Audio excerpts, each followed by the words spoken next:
Aimez-vous lire? Je te l'ai dit plus de 20 fois. Quand vous lisez, ne laissez pas l'auteur décider pour vous. Non, c'est à vous de décider. FDL, la fréquence des loisirs, c'est l'instant fréquence des lectures pour les fans de lecture. Aujourd'hui, c'est la chronique bande dessinée présentée par Françoise.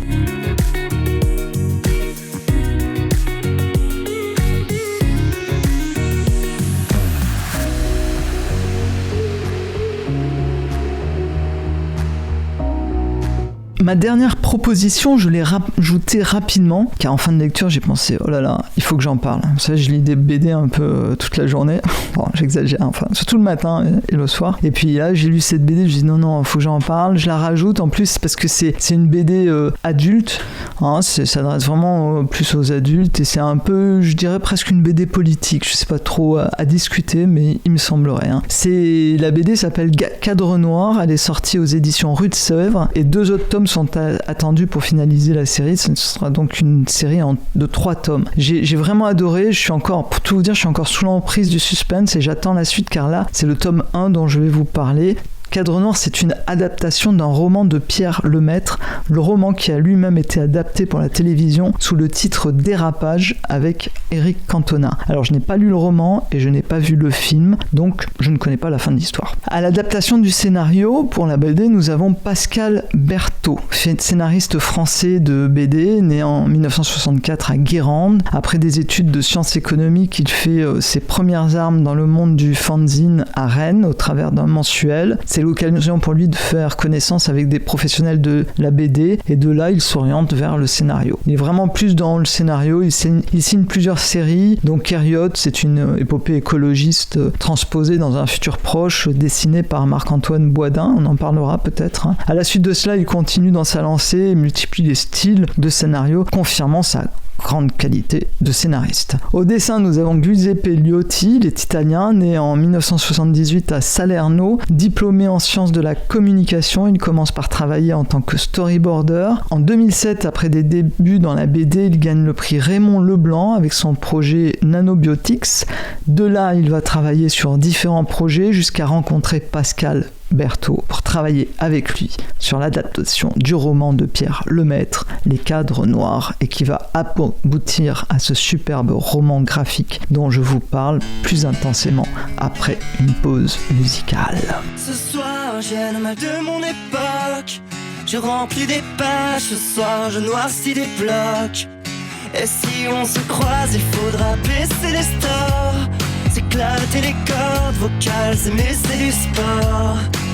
Pas la même ligne de départ, pas la même ligne d'arrivée. Tous nés sous un cimetière d'étoiles, mais pas tous aussi bien nés. Ma vie un backstage, mon futur un blind test. Toujours en quête de la prochaine quête.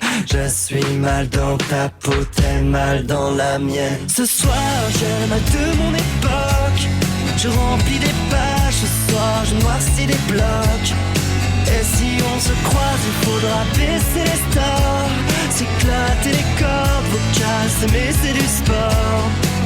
Ce n'est pas ton jour, pas ton mois, pas ton année. Le bonheur court toujours après l'horizon à vol d'oiseau blessé. Ma vie un backstage, mon futur un blind test. Toujours en quête de la prochaine fête. Je suis mal dans ta peau, t'es mal dans la mienne. Ce soir, j'ai le mal de mon époque. Je remplis des pages, ce soir je noircis les blocs. Et si on se croise, il faudra baisser les stores, s'éclater les cordes vocales, mais c'est du sport.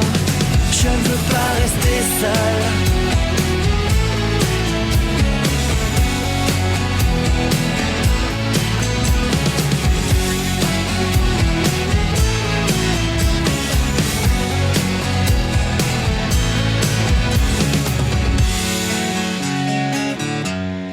Je ne veux pas rester seul. Je ne veux pas rester seul. Ah, je ne veux pas rester seul. Je ne veux pas rester seul. Ah.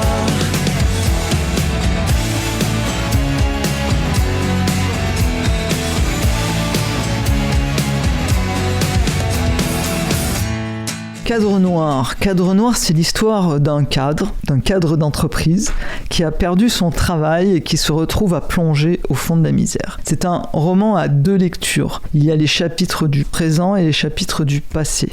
On s'y retrouve très facilement car il y a un changement de couleur en fonction de si l'on est au présent ou au passé. Donc c'est l'histoire d'Alain Delambre, un homme de 57 ans qui, après 4 années de chômage sans espoir de retrouver sa vie d'avant, se laisse embarquer dans une affaire dont il ne réalise pas vraiment la teneur politique et économique. Tout commence dans une cellule de prison et là nous avons Alain Delambre qui, à l'aide de flashbacks, nous raconte ce qui lui est arrivé, et dans le temps présent il y a la suite de son histoire. Son histoire est simple, il est engagé par une multinationale qui souhaite licencier 823 personnes. Pour mettre en œuvre ce licenciement de grande ampleur, ils décident, ceux qui organisent ça, décident de simuler une prise d'otage dans l'entreprise, et pour simuler cette prise d'otage, il décide d'embaucher Alain Delambre, en lui faisant croire, bien sûr, de l'embaucher ensuite pour travailler dans cette entreprise. Enfin, il lui montre toute une histoire, et Alain Delambre y croit. Il y croit, mais voilà,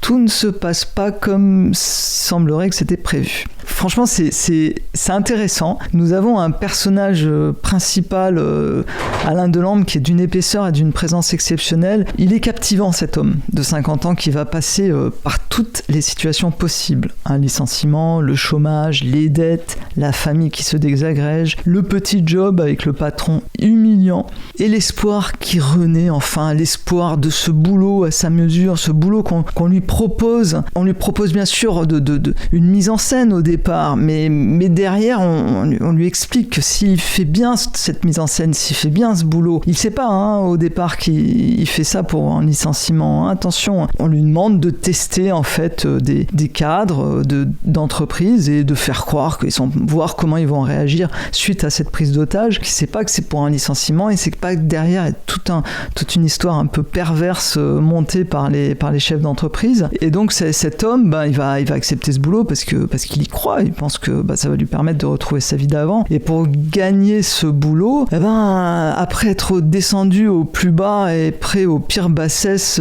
pour remonter au plus haut, il va être terrible en fait. Il va tromper tout le monde. Il va tromper sa famille, ses enfants. Il va se tromper même lui-même en fait. C'est un superbe thriller. En fait, c'est plein de rebondissements, et le personnage, bien qu'il s'enfonce dans une immoralité des plus profondes, il reste quand même attachant, voire même touchant, parce qu'on se rend bien compte qu'il ne sait pas le fond de l'histoire. Et est-ce que nous-mêmes on le sait? Et voilà, dans ce premier tome, franchement, il est captivant parce qu'on réalise que la suite sera un peu comme ce premier tome, c'est-à-dire qu'il y a plein d'indices qui nous laissent à penser que ça va être un constant retournement de situation. C'est vraiment un roman haletant que je vous conseille avec grand plaisir pour les personnages, pour l'aventure et surtout pour les sentiments ambigus qu'il fait percevoir sur notre société et les hommes qui la font vivre.